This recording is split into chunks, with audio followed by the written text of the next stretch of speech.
نحمده ونصلي ونسلم على رسوله الكريم اما بعد فاعوذ بالله من الشیطان الرجیم بسم اللہ الرحمن الرحیم انتہائی واجب الاحترام قابل صد تکریم مہمانان خصوصی اور میرے مسلمان بھائیوں دوستوں اور بزرگوں، آپ حضرات کے سامنے مہمان خصوصی رئیس دارالافتاء اور امت مسلمہ کے فخر حضرت مفتی مولانا محمد ناصر صاحب نے آپ حضرات کے سامنے بیان کیا، بہت ہی علمی انداز سے گفتگو کی۔ ان کے بیان کے بعد کچھ بولنا کچھ کہنا یہ مناسب نہیں تھا، لیکن حضرت کے پاس وقت انتہائی مختصر تھا، اس لیے حضرت کو پہلے آپ کے سامنے دعوت دی گئی۔ ہمارے جیسے لوگ تو ویسے چلتے پھرتے بھی بیان کرتے رہتے ہیں، یہ بڑے لوگ ہیں، ان کا بیان سننا اور ان کے بیان میں بیٹھنا بھی ہمارے لیے، ہم اپنے لیے قابل مغفرت سمجھتے ہیں۔ اور اس کے بعد بھی بہت سے لوگ انشاءاللہ آپ حضرات کے سامنے بیانات فرمائیں گے۔ مولانا نذیر کاغانی صاحب کا خصوصی اس کے بعد بیان ہوگا۔ میں آپ حضرات کے سامنے صرف چند باتیں عرض کرنے کے لیے آیا ہوں، بہت ہی مختصر وقت میں چند باتیں عرض کرنی ہیں۔ سب سے پہلے تو آپ حضرات سے یہ عرض کرنا تھا کہ اسلام، قرآن اور رب کی ذات کے ساتھ میں نے اور آپ نے اپنا رشتہ جوڑنا ہے، اللہ کے ساتھ اپنا رشتہ بنانا ہے۔ اس روٹھے ہوئے رب کو میں نے اور آپ نے اب منانا ہے۔ اب وہ وقت گزر گیا کہ ہم گزارا چلا لیا کرتے تھے، ہمارا کام چل جایا کرتا تھا، پر فتنوں کا دور ہے۔ آنے والے حالات علماء اکرام بتا رہے ہیں، علماء نے لکھا ہے کہ جب فتنے آ رہے ہوتے ہیں تو علماء اس وقت دیکھ رہے ہوتے ہیں اور عوام کو پتہ تب چلتا ہے جب فتنہ ختم ہو جاتا ہے۔ ہر عالم، ہر مفتی، ہر رئیس دارالافتاء، ہر بزرگ آج امت کے مسلموں کو، مسلمانوں کو، امت کی عوام کو یہ بتا رہے ہیں کہ آنے والا دور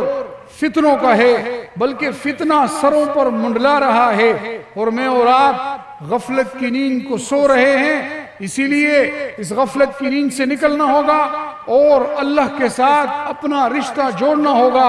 ایک وقت تھا کہ مختلف فتنے تھے، لیکن اب وہ فتنے آئے ہیں کہ جو یہ چاہ رہے ہیں کہ اب رب کا نام نہ لیا جائے، اللہ کا نام نہ لیا جائے۔ لیکن میرے بھائیوں، دوستوں اور بزرگوں، اس کائنات کو بنانے والی ذات وہ رب کی ذات ہے، اس کائنات کو بنانے والی ذات وہ اللہ کی ذات ہے۔ کائنات کی ایک ایک چیز کھل کر گواہی دے رہی ہے کہ اس کا بنانے والا خالق حقیقی موجود ہے۔ کائنات کا ایک ایک ذرہ اس بات پر دلالت کر رہا ہے کہ اس کے پیچھے کوئی چلانے والا، کوئی بڑی طاقت، کوئی عزیز و حکیم، کوئی سمیع و بصیر موجود ہے۔ اس کائنات کا ایک ایک ذرہ خالق حقیقی کی خبر دے رہا ہے۔ اس کائنات کی ایک ایک چیز اللہ رب العزت کا پتہ دے رہی ہے۔ پہاڑوں کا نظام اللہ کا بتا رہا ہے، اس دنیا کا نظام اللہ کا بتا رہا ہے۔ سورج اور چاند رب کی ہونے کی اور اس کے نظام کو چلانے کی گواہی دے رہے ہیں۔ یہ کوئی ایسی چیز نہیں ہے کہ اس پر ہم دلائل دیں، یہ تو دو اور دو چار کی طرح بدیہی بات ہے۔ رب کی ہر چیز گواہی دیتی ہے۔ انسان کا جسم تک رب کے ہونے کی گواہی دیتا ہے۔ آسمان کے سورجوں کو دیکھو، اس سمندر کا نظام دیکھو۔ لوگ یہ کہتے ہیں، ملحدین یہ کہتے ہیں، لبرلز یہ کہتے ہیں کہ زمین پر ایک دھماکہ ہوا، ایک دھماکے ہونے سے یہ دنیا وجود میں آ گئی۔ عجیب بے وقوفی والی بات ہے۔ دھماکے ہو کر چیزوں کا ختم ہونا تو سنا تھا، چیزوں کا تباہ ہونا تو سنا تھا، پر دھماکہ ہوا اور سورج وجود میں آیا اور وہ زمین سے ایک خاص فاصلے میں زمین کو اپنا ایک خاص دھوپ پہنچا رہا ہے۔ زمین سے قریب بھی نہیں ہوتا، تھوڑا زمین سے قریب ہو تو زمین کو جلا دے، تھوڑا زمین سے دور ہو تو زمین پہ اندھیرا چھا جائے۔ ہزاروں سالوں سے یہ سورج زمین کو اسی ترتیب پر جو روشنی دے رہا ہے، یہ سورج کی گواہی، یہ سورج کی شعاعیں، یہ سورج کی کرنیں اس رب کا پتہ دے رہی ہیں۔ یہ آسمان سے بارشوں کا خاص اوقات میں برسنا، خاص ترتیب پر برسنا، یہ اس رب کے ہونے کی گواہی دے رہا ہے۔ کون احمق اور جاہل ہوگا کہ جو یہ پوچھے کہ مجھے دلیل دو کہ رب ہے یا نہیں ہے؟ تو اس رب کے ساتھ اس رب کا ہونا ہر چیز بتا رہی ہے۔ مختصر وقت ہے، انسان اپنے جسم پر غور کرے، انسان اپنے جسم کو دیکھے۔ اللہ فرماتا ہے وَفِي أَنفُسِكُمْ، اے انسان اگر تجھے آسمان کا سورج بھی نہیں بتا رہا، اس سے بھی تجھے سمجھ نہیں آ رہی، اگر تجھے دنیا سے کچھ سمجھ نہیں آ رہا تو اپنی جانوں کو دیکھ لے، اپنے آپ کو دیکھ لے۔ تجھے کس طرح اللہ نے پانی کے قطرے سے پیدا کیا، تو ایک نطفہ مہین تھا، پھر ماں کے پیٹ میں آیا، ایک خاص وقت میں خاص ترتیب سے اللہ نے تجھے بنایا۔ ثم خلقنا النطفة علقة فخلقنا العلقة مضغة فخلقنا المضغة عظاما فكسونا العظام لحما۔ تو یوں ترتیب سے بنتا چلا گیا، پھر تو نے اس کے بعد پیدائش ہوئی۔ ثم السبیل یسرا، ثم السبیل یسرا، اللہ نے تیرے آنے کا راستہ آسان کیا، تو پیدا ہوا، تو نے زندگی گزاری، تو دنیا میں جیتا رہا۔ ثم اماتہ فاقبرہ، پھر اللہ نے تجھے موت دی، پھر اللہ نے تجھے قبر تک پہنچایا۔ تیرا اپنا نظام، تیرے جسم کا نظام، تیرا چلنا پھرنا، تیری آنکھوں کی روشنی، تیرے دماغ کی عقل اور تیرے جسم کا ایک ایک چیز وہ اللہ کے ہونے کی، اس کی وحدانیت کی واضح ترین دلیل ہے۔ اللہ رب العزت کہ جس کی دلیل ہر چیز میں موجود ہے، کہ جس کا ہونا ہر چیز میں موجود ہے، وہ رب کی ذات، اس کے ساتھ میں نے اور آپ نے اپنا رشتہ جوڑنا ہے جو کل تک ہم سے غفلت ہوئی، لیکن اب وہ غفلت کا وقت گزر چکا ہے، تو اب اپنے رب کے ساتھ تعلق جوڑنے کا وقت ہے۔ اسی لیے میں اور آپ اپنا تعلق اس عزیز و حکیم رب کے ساتھ جوڑیں کہ جو آسمان کو پیدا کر سکتا ہے، جو عرش کو پیدا کر سکتا ہے، جو زمینوں کو پیدا کر سکتا ہے، جو پہاڑوں کو پیدا کر سکتا ہے، جو ان چیزوں کو سب کچھ کر سکتا ہے، جو پوری دنیا کا نظام کن کے ذریعے لا سکتا ہے، فیکون کے ذریعے اس کو وجود دے سکتا ہے، اور پھر ایک آنے والے وقت میں اس کو ختم کر سکتا ہے، تو میرے اور آپ کا وہ کون سا مسئلہ ہے کہ جو اللہ رب العزت نہیں بنا سکتا؟ تو میں نے اور آپ نے اپنا تعلق اپنے رب کے ساتھ جوڑنا ہے کہ نہیں جوڑنا ہے؟ تو سب سے پہلا تو آپ کو یہ پیغام تھا کہ آپ نے پچھلے دور میں نے اور آپ نے اگر کوئی کمزوری دکھائی تو دکھائی، پر اب آگے کمزوری کی کوئی گنجائش نہیں ہے۔ دوسرا یہ ہے کہ میں نے اور آپ نے اپنا تعلق حضور صلی اللہ علیہ وسلم سے جوڑنا ہے، وہ پیغمبر کہ جس کو اللہ نے بھیجا۔ پیغمبر تو کئی بھیجے، پر ایک آخر میں ایسا پیغمبر بھیجا کہ جو پیغمبروں کو سردار بنا کر بھیجا، جس پیغمبر کی سیرت بھی اعلیٰ، جس پیغمبر کی صورت بھی اعلیٰ، جس کے چلنے کا ذکر اللہ نے قرآن میں کیا، دوسرے انبیاء کا اللہ نے نام لیا، اس پیغمبر کی اللہ نے صفات ذکر کی، اس کی تعریفیں ذکر کی، اس کو والشمس کہا، اس کو والضحیٰ کہا، اس کے جسم کا ذکر کیا، لعمرک کا، اس کے ہاتھوں کا ذکر کیا، وما رمیت اذ رمیت ولکن اللہ رمی، اس کے سینے کا ذکر کرتے ہوئے کہا الم نشرح لک صدرک، اس کے ذکر کی بلندی کے ساتھ کہا ورفعنا لک ذکرک، اس کو اتنا اعلیٰ و عرفہ بنایا کہ ہر نبی کا قرآن میں ذکر کیا۔ لیکن پیغمبر آخر اس زمان سے کہا کہ پیغمبر تو فکر مت کر، جہاں دنیا کے اندر میرا نام ہوگا وہاں تیرا نام ہوگا، آسمان کی بلندی سے لے کر عرش سے لے کر زمین کے تحت الثری تک جہاں میرا نام ہوگا وہاں تیرا نام ہوگا۔ اتنا اعلیٰ و عرفہ پیغمبر کہ جس کی ایک ایک چیز کا، جس کی شہروں کی اللہ نے قسمیں کھائی، ایسا پیغمبر جو تمام پیغمبروں کا سردار۔ ہر پیغمبر نے اپنی امت سے یہ وعدہ لیا کہ اگر تمہارے زمانے میں پیغمبر آخر اس زمان آ جائے، محمد الرسول اللہ آ جائے، اس پر ایمان لانا بھی ضروری ہے، اس کی مدد کرنا بھی ضروری ہے۔ اور ہر پیغمبر نے اپنی امت کو یہی سبق دیا، نبی آخر الزمان کے فضائل بتائے، نبی آخر الزمان کا ذکر کیا۔ پچھلی کتابوں میں اللہ نے اس پیغمبر کی تعریف کی، مثلہم فی التوراۃ والانجیل وانہ لفی زبر الاولین، پچھلی کتابوں میں اس پیغمبر کے اوصاف بیان کیے۔ وہ پیغمبر کہ جب ابراہیم علیہ السلام بیت اللہ کی تعمیر کرتے ہیں تو ہاتھ اٹھا کے کہتے ہیں ربنا وابعث فیہم رسولا، اے پیغمبر، اے اللہ اللہ اے میرے رب نبی آخر الزمان کو بیت اللہ کا امام بنا کے بھیج، اس کو قرآن کا قاری بنا کے بھیج، اس کو بچوں کو پڑھانے والا قاری بنا کے بھیج، اس کو خانقاہوں میں بیٹھ کر لوگوں کا تزکیہ کرنے والا پیر بنا کے بھیج۔ وہ دعائے خلیل، وہ جس کا خلیل نے جس کو مانگا، وہ پیغمبر کہ جس کے بارے میں حضرت موسیٰ نے کہا آج بھی تورات میں موجود ہے۔ حضرت موسیٰ اپنے لوگوں سے کہتے ہیں لوگوں ایک پیغمبر آئے گا جو مثیل موسیٰ ہوگا، جو میری طرح ہوگا، جس کے اوپر اللہ شریعت اور کتاب نازل کرے گا، جو مجاہد نبی ہوگا، جو اخلاق میں اعلیٰ ہوگا، اس پر ایمان لے آنا۔ وہ مثیل موسیٰ اور وہ بشارت عیسیٰ کہ جو حضرت عیسیٰ نے تھوڑا سا وقت گزارا لیکن بشارت دینا ضروری سمجھا، اپنی امت کے لوگوں کو بتایا کہ امت کے لوگوں یاد رکھو میں جا رہا ہوں، میرے بعد اللہ ایک مددگار بھیجے گا، اس کے ساتھ ہزاروں کا لشکر ہوگا، فاران کی چوٹی سے وہ بلند ہوگا، اللہ اس پر اپنا خصوصی جلوہ ظاہر کرے گا، اس کے ہاتھ میں آتشی شریعت ہوگی،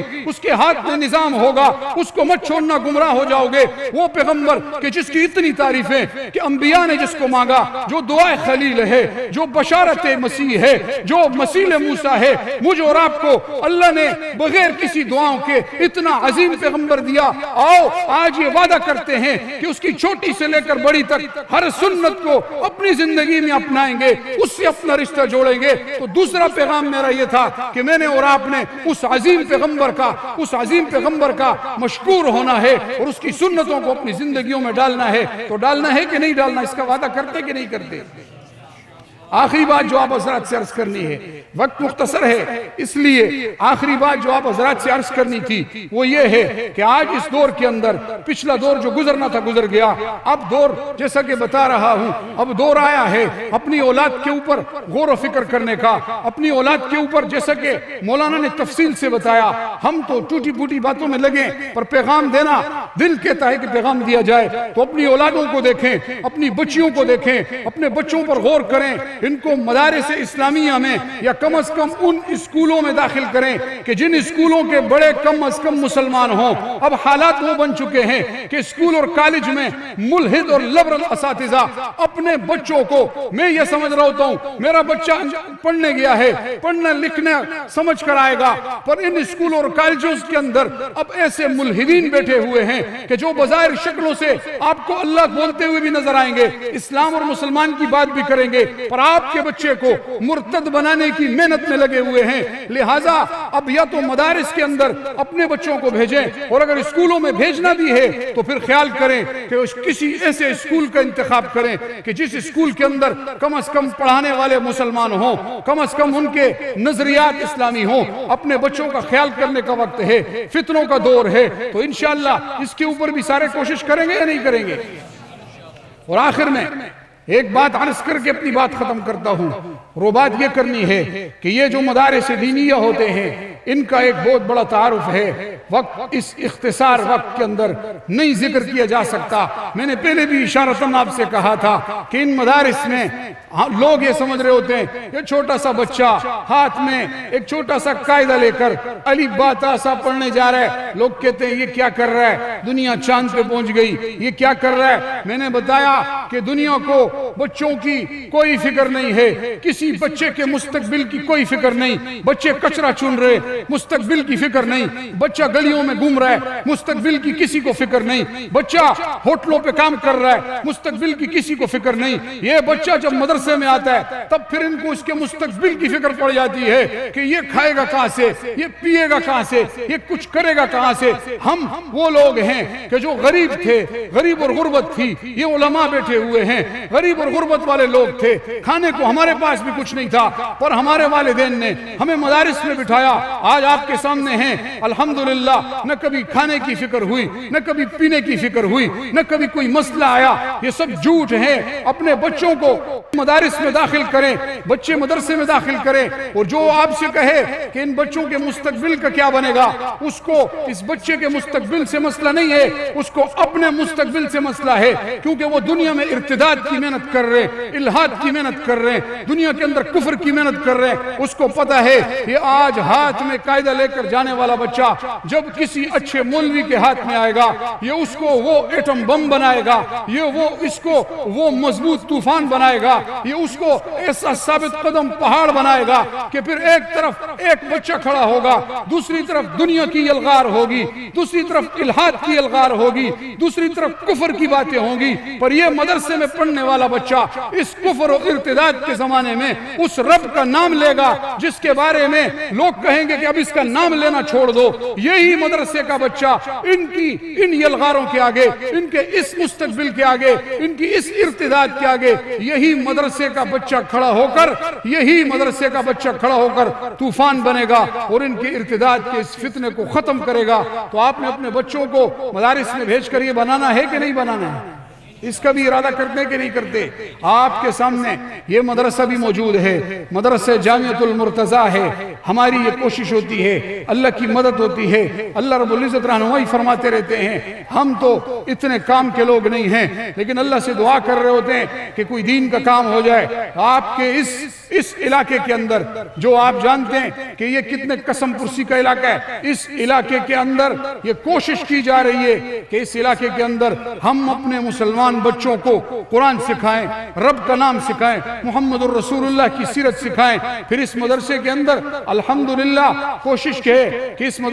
مدرسے کے اندر آپ کو شاید اس بات کا علم نہیں ہے کہ اس مدرسے کے اندر پڑھنے والے علماء کرام ہیں جنہوں نے مدارس میں پڑھا، پھر یہاں آ کر تخصص کے کورس کیے، 3 سے 4 مفتی یہاں سے مفتی بن کر فارغ ہو رہے ہیں۔ جیسے کہ میں نے بتایا کہ جو ارتداد اور کفر کے میدانوں کے لیے تیار کیے گئے وہ تیار ہوئے، اور اس مدرسے میں ہم مختلف اوقات میں دورے رکھتے ہیں۔ ابھی آپ کے سامنے آپ نے دیکھا ہوگا کہ یہاں مدرسے میں دورہ تفسیر آیات عقائد و احکام شروع کیا گیا، جس میں 20 سے 25 طلباء نے سامنے بیٹھ کر بالمشافہ اس دورہ تفسیر کو پڑھا، قرآن کو سمجھنے کی کوشش کی، قرآن کے ساتھ رشتہ جوڑا، اور پھر اس میڈیا کے ذریعے بھی جس طرح کفر میڈیا کے ذریعے یہ الغار کر رہا ہے، اس دورہ تفسیر آیات عقائد و احکام کو اس میڈیا کے ذریعے بھی کئی لوگوں نے، سینکڑوں لوگوں نے اس کو سنا اور دیکھا۔ اور یہ آپ کے اس علاقے کے لیے انتہائی خوشخبری کی بات ہے،